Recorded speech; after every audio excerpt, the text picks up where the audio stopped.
Good morning, student. How are you all? We are doing our first chapter, Tracing Changes Through 1,000 Years. Today we will continue it from page number 12. So let's start. This was also the period when new religions appeared in the subcontinent. ये वो समय था जब नए नए धर्म उपमहाद्वीप में आए. Merchants and migrants first brought the teaching of Holy Quran to India in the 7th century. 7वीं शताब्दी में जो व्यापारी थे और जो दूसरे देशों से आए लोग थे वो होली कुरान को भारत में लेके आए, पवित्र कुरान को भारत में लेके आए. Muslims regard the Quran as their holy book and accept the sovereignty of the one God, Allah, whose love, mercy and bounty embrace all those who believe in Him without regard to social background. जो मुस्लिम लोग थे वो ईश्वर अल्लाह की सत्ता को स्वीकार करते थे, जिनका प्रेम करना और उदारता अपने में आस्था रखने वाले हर व्यक्ति को गले लगाता है, चाहे वह व्यक्ति किसी भी सामाजिक भूमि से पृष्ठभूमि से क्यों न हो. Many rulers were patrons of Islam and ulema, learned theologians and jurists. कई शासक इस्लाम और इसके विद्वान धर्मशास्त्रियों को, जो कि मुस्लिम धर्मशास्त्री थे और न्यायशास्त्री थे, उनको तथा उलेमा को संरक्षण देते थे. And like Hinduism, Islam was interpreted in variety of way by its follower. और हिंदुइज्म की तरह ही जो इस्लाम धर्म था वो कई तरीके से उसका वर्णन उसके फॉलोअर्स द्वारा, इसको मानने वाले लोगों द्वारा किया जा रहा था. There were a Shia Muslim who believed that Prophet Muhammad's son-in-law Ali was the legitimate leader of Muslim community, and Sunni Muslim who accepted the authority of early leader Khalifas of the community and the succeeding Khalifa. अब यहाँ पर जो Mohammedans थे वो भी, उनके भी दो संप्रदाय थे, सिया और सुन्नी. सिया जो मुस्लिम थे वो बिलीव करते थे कि जो प्रॉफिट मोहम्मद हैं और उनके जो दामाद हैं वो अली, वो ही क्या हैं, वो जो मुस्लिम धर्म है उसकी सत्ता वो एकमात्र उसके लीडर हैं, ऐसा वो मानते थे. एंड सुन्नी मुस्लिम, और जो सुन्नी मुस्लिम थे वो क्या मानते थे, सुन्नी मुस्लिम जो खलीफाओं के प्रभुत्व को स्वीकार करते थे और इस्लाम के आरंभिक दौर में इस धर्म का नेतृत्व करने वाले जो खलीफा थे उनको ये मानते थे और आगे तक इन खलीफाओं की जो परंपरा थी वो चलती रही. There were other important differences between the various school of law, Hanafi and Shafi, mainly in India and in theology and mystic tradition.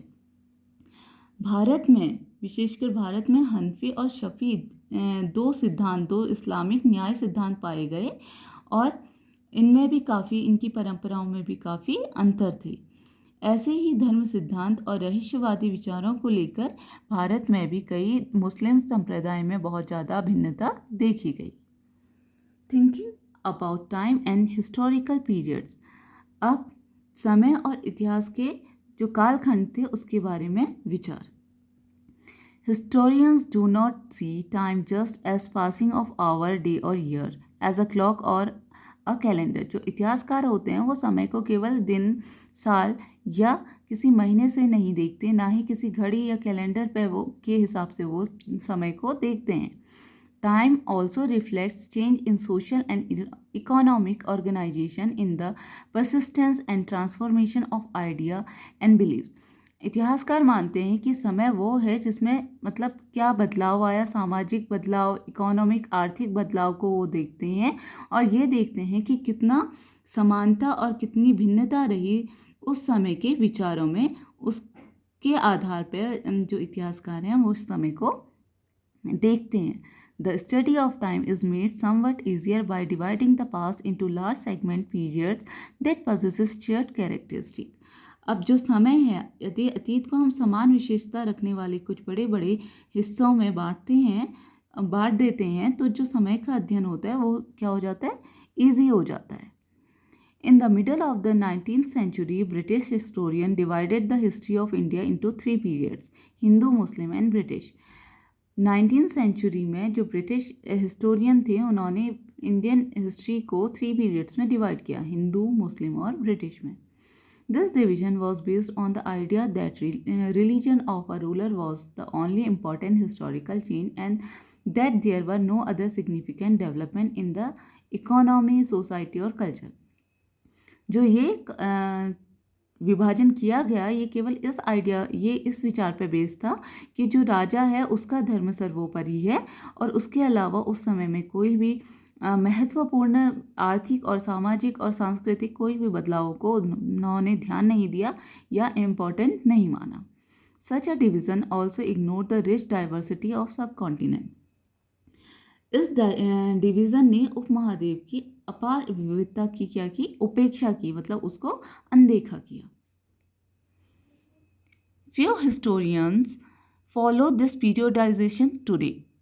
कुछ बहुत थोड़े जो हिस्टोरियन इतिहासकार हैं जो इस विभाजन को मानते हैं। Most look the economic and social factor to characterize the major element of different moments of the past.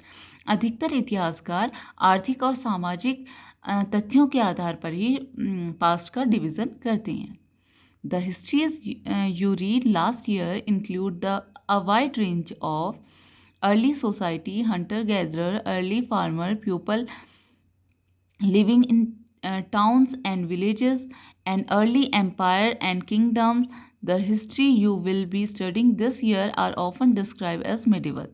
अब पिछले साल आपने जो इतिहास पढ़ा था उसमें आपने अर्ली सोसाइटी के बारे में पढ़ा था, जिसमें क्या कौन लोग थे, प्रारंभिक दौर के बारे में आपने पढ़ा था, जिसमें बहुत सारे शिकारी थे, कृषिकर्मी थे, शहरों और गाँव के निवासी थे, ठीक है। और इस प्रारंभिक दौर के राज्य और साम्राज्यों के बारे में आपने पढ़ा था। The history you will be studying this year, जो इतिहास आप इस साल पढ़ने वाले हैं, और ऑफन डिस्क्राइब्ड एज मिडिवल, उसे क्या कहा जाता है, मध्यकालीन इतिहास कहा जाता है। You will find out more about the spread of peasant society, the rise of regional and imperial states formation, sometime at the cost of pastoral and forest people, the development of Hinduism and Islam as major religion, and the arrival of European trading companies. अब जो आप इस साल मध्यकालीन इतिहास जो पढ़ने वाले हैं, इसमें आपको कृषिक समाजों के बारे में, क्षेत्रीय साम्राज्यिक राज्यों के बारे में, और कभी कभी ग्रामीण निवासियों, वनवासियों की कीमत पर जो प्रधान धर्म थे, जैसे हिंदू धर्म हो गया, इस्लाम धर्म हो गया, उसके विकास के बारे में, और कैसे यूरोप की व्यापारी जो कंपनियां थी उनका जो विस्तार इस सब कॉन्टिनेंट में मिला, उसके बारे में आप पढ़ेंगे।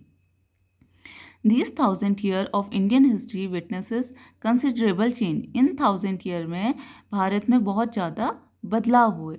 After all, the 16th and the 18th century were quite different from the 8th and 11th. जो 16वीं और 18वीं शताब्दी है वो बहुत ज़्यादा अलग है 8वीं और 11वीं शताब्दी से। Therefore, describing the entire period as one historical unit is not without its problem. इसलिए हम संपूर्ण इतिहास को, संपूर्ण इस दौर को केवल एक ही यूनिट के रूप में, हम एक ही इकाई के रूप में हम नहीं देख सकते। अगर हम ऐसा करते हैं तो ये समस्याओं से भरा हुआ समस्याओं की जड़ होगा। मतलब हम पूरे के पूरे समय को एक ही यूनिट, एक ही इकाई मान के नहीं पढ़ सकते। Moreover, the medieval period is often contrasted with the modern period. जो medieval मध्यकालीन समय है वो उसकी तुलना अधिकतर जो वर्तमान युग है उससे की जाती है। Modernity carries with it a sense of modern progress and intellectual advancement. जो वर्तमान समय है, modernity या आधुनिकता है, वो भौतिक उन्नति और बौद्धिक प्रगति को दिखाती है। This seems to suggest that the medieval period was lacking in any change whatsoever, but of course we knew this was not the case. इसका अर्थ ये हुआ कि medieval period में किसी तरह का भी विकास नहीं हुआ, ना बौद्धिक ना भौतिक। तो लेकिन अगर हम ऐसा कहते हैं, but of course we know this was not the case, लेकिन हम जानते हैं ये बात सही नहीं है, क्योंकि हर युग में हर तरह का विकास, बौद्धिक हो चाहे भौतिक हो, वो विकास ज़रूर होता है। During these 1,000 years of society of the subcontinent were transformed, often and economic in several regions reached a level of prosperity that attract the interest of European trading companies. इन हजार वर्षों के दौरान जो उपमहाद्वीप थे वहाँ के साम्राज्यों में बहुत ज़्यादा परिवर्तन आया, समाजों में बहुत ज़्यादा परिवर्तन आया। कई क्षेत्रों की अर्थव्यवस्था तो इतनी आगे बढ़ गई कि उससे यूरोप के जो व्यापारी थे, उनकी व्यापारी कंपनियां थी, वो भी आकर्षित हुई। As you read this book, look out for science of change and the historical progress at work. जब आप लोग ये बुक पढ़ेंगे तो आप देखेंगे कि क्या क्या बदलाव हुए और क्या क्या ऐतिहासिक विकास उस समय में हुआ। Also when ever you can compare what you read in this book with what you read last year. और जब भी आप ये बुक पढ़ेंगे तो आपको क्या करना है, जो लास्ट ईयर आपने बुक पढ़ी उससे अभी की मिडिवल पीरियड की उससे तुलना करनी है। मध्यकालीन इतिहास जो आप अभी इस साल पढ़ेंगे उसकी तुलना पिछले साल के इतिहास से करनी है। Look out for changes and continuities wherever you can, and look at the world around you to see what else has changed or remained the same. अब आपको क्या करना है, आपको कंटिन्यूटी ये देखना है कि जो पहले का समाज था और अभी का समाज, अभी के समाज से भी उसकी तुलना करनी है। और आपको ये देखना है कि आज अपने आसपास की दुनिया में नज़र डालकर आपको यह देखना है कि क्या कुछ और भी बदला है, या जो इसमें बताया जा रहा है मिडिवल पीरियड के बारे में, सब वैसा का वैसा ही रहा है। Hope you all understand this chapter.